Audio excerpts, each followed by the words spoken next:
Assalamualaikum dear students. My name is Rashid Rehman. I am MPhil Chemistry from GC University Lahore. Today I am going to teach you organic chemistry. Organic chemistry को बच्चों पढ़ने से पहले सबसे पहले हमें ये पता होना चाहिए कि फंक्शनल ग्रुप्स क्या होते हैं।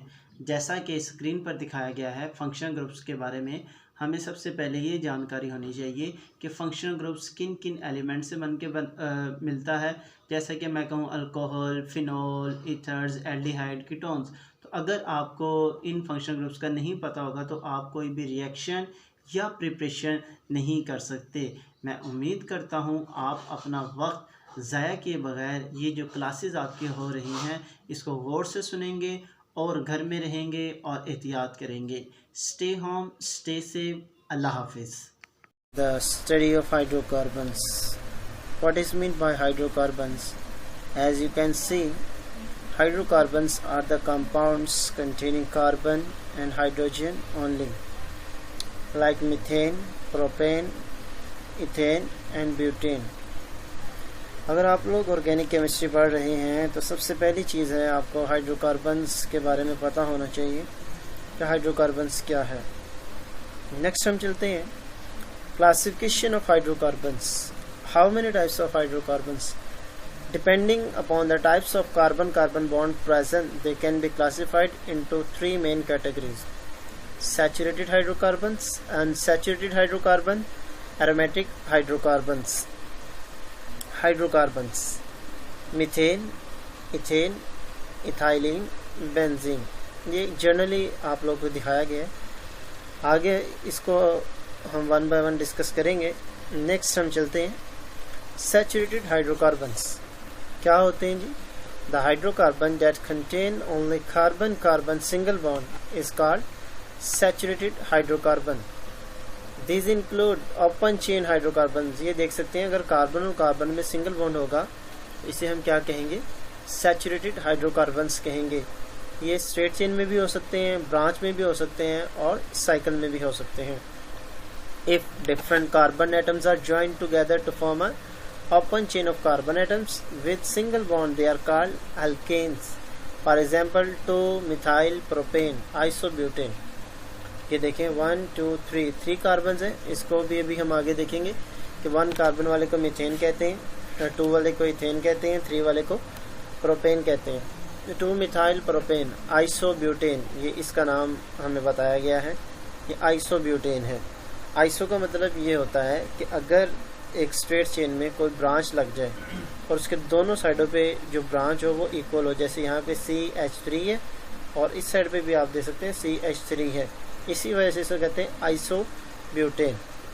If carbon atoms form a close chain और ring, they are called cycloalkane. For example cyclopentane. 1 2 3 4 5 5 carbon है तो इसे हम क्या कहेंगे? साइक्लोपेंटेन कहेंगे। आगे चलते हैं unsaturated hydrocarbons. The hydrocarbon which contain carbon carbon multiple bond, double bond और triple bond are called unsaturated hydrocarbons. अगर कार्बन और कार्बन में क्या होगा? डबल बॉन्ड होगा तो उसे हम क्या कहेंगे? उसे हम एल्कीन या अनसैचुरेटेड हाइड्रोकार्बन्स कहेंगे। और अगर ट्रिपल बॉन्ड होगा तो उसे हम क्या कहेंगे? अल्काइंस कहेंगे और इथाइलिन भी से कह सकते हैं। कार्बन 4 बॉन्ड बनाता है, ये सबको पता है क्योंकि वैलेंस शेल में कार्बन के 4 इलेक्ट्रॉन्स होते हैं। नेक्स्ट आगे चलते हैं। ये स्लाइड्स आपको वैसे मिल भी जाएंगे लेकिन अभी आप ये जनरल चीज़ें हैं क्योंकि एफएससी में भी इन चीज़ों को पढ़ा हुआ, जस्ट रिव्यू हम लोग कर रहे हैं।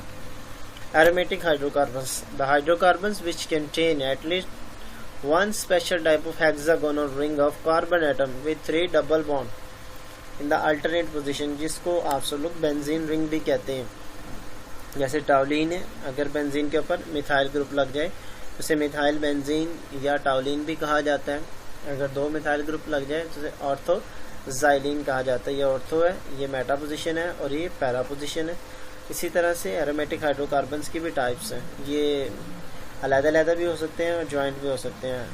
जैसे ये दोनों आपस में फ्यूज्ड हैं, इसे कहते हैं फ्यूज्ड एरोमेटिक हाइड्रोकार्बन। ये भी तीनों आपस में फ्यूज्ड हैं तो इसे भी क्या कहते हैं? Fused aromatic hydrocarbon. इसमें 2 हैं तो इसे नैफ्थलीन कहेंगे। अगर इसमें 3 रिंग अटैच हैं तो इसे एंथ्रासीन कहेंगे। Types of hydrocarbons. हाइड्रोकार्बन्स की टाइप्स हमारे पास कौन कौन सी हैं? सैचुरेटेड हाइड्रोकार्बन, इसमें हमने क्या पढ़ा? अल्केन, नो डबल और ट्रिपल बॉन्ड। इसकी कोई भी एग्जांपल हम ले सकते हैं, प्रोपेन, यानी कि 3 कार्बन अगर इसमें होंगे। Unsaturated hydrocarbons, alkenes, alkynes, double bond होगा तो एल्कीन होगा, अल्काइन में क्या होगा? ट्रिपल बॉन्ड होगा। प्रोपीन जैसे कि आपको दिखाया गया है, किसी भी पोजीशन पे आप डबल बॉन्ड लगा सकते हैं। प्रोपाइन में ट्रिपल बॉन्ड है। एरोमेटिक हाइड्रोकार्बन में क्या है? बेंजीन रिंग है, और इसकी एग्जांपल हमें दिखाई गई है methyl benzene. Is it clear?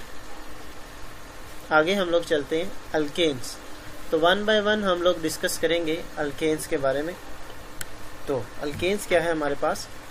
Alkanes are the saturated hydrocarbons containing only carbon-carbon single bond in their molecules. They are also called paraffins. Paraffins का मतलब ये होता है कि ये रिएक्टिव नहीं होते, लिटिल एफिनिटी होती है इनकी रिएक्शन की। क्योंकि सारे के सारे पहले ही सिंगल बॉन्ड है, तो जो कि सिग्मा बॉन्ड होता है, सिग्मा बॉन्ड आपको पता है ये बहुत ज़्यादा स्टेबल मॉलिक्यूल होता है।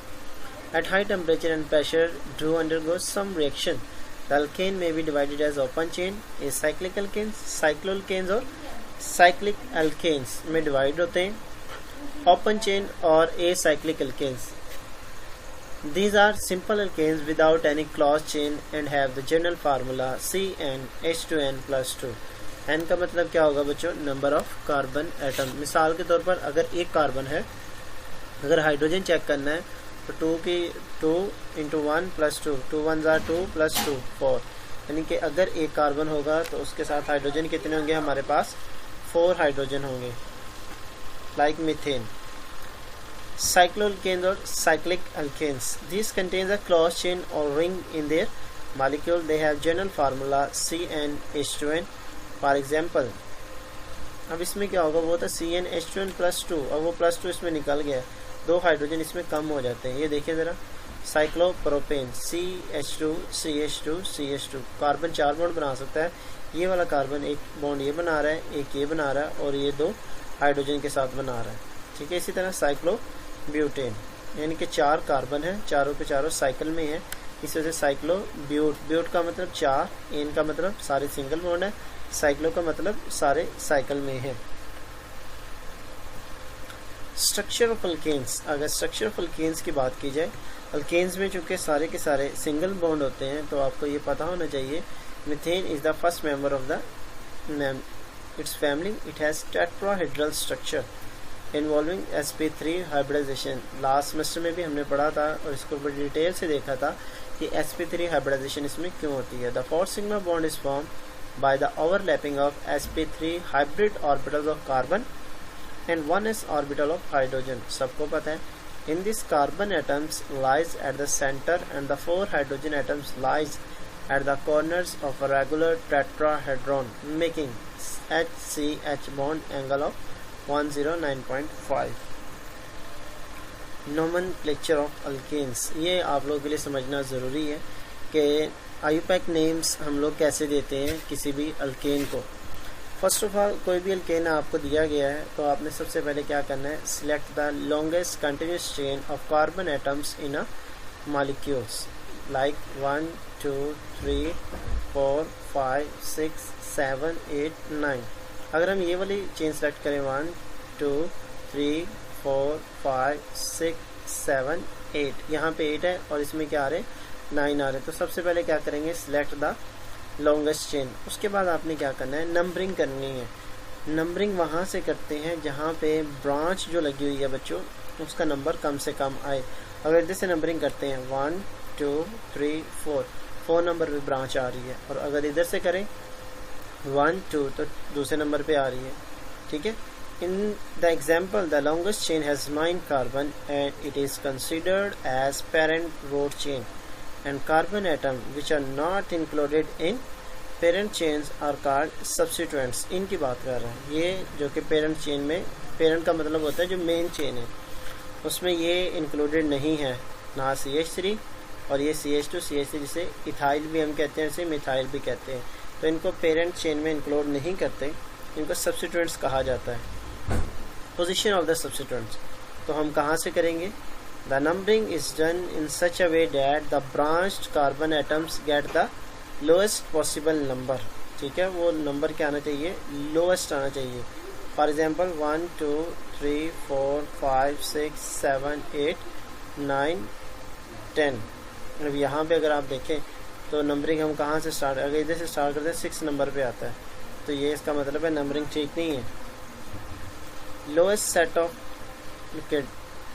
locations. When two or more substituents are present, then end of the parent chain which gives the lowest set of locants is present. Locants का मतलब होता है जो लोकेशन को शो करता है या लोकेटेड होता है, जाहिर होता है वहाँ पे. This rule is called the lowest set of locants. जैसे मिसाल के तौर पे ये देखें 1 2 3, यहाँ पे 2 चेन लगातार आ रही हैं, और यहाँ पे अगर देखें 1 2 3 दरमियान में गैप आ गया, तो नंबरिंग वहाँ से स्टार्ट करेंगे जहाँ पे 2 चेन्स लगातार आ रही हैं, यानी कि 2 3 5 क्या है, मिथाइल. तो इसका नेम क्या होगा, 2 3 5 ट्राई मिथाइल. क्या होता है जी पेंटेन के बाद, hexane. Presence of more than same substituents, अगर एक से ज़्यादा मौजूद हैं तो उसे डाई, ट्राई और टेट्रा या पेंटा या हेक्सा कहा जाता है, जैसा कि आप लोग देख सकते हैं. अब यहाँ पे देखें 1 2 3 4 5 1 2, इधर से स्टार्ट कर लें तब भी दूसरे नंबर पे आएगा, इधर से स्टार्ट कर लें तब भी ये दूसरे नंबर पे आएगा. क्या है, मिथाइल. 2 4 दूसरी पोजीशन पे लगा हुआ है और फोर्थ पोजीशन पे लगा हुआ है, तो इसे क्या कहेंगे, 2 4 डाई मिथाइल. मिथाइल का मतलब CH3.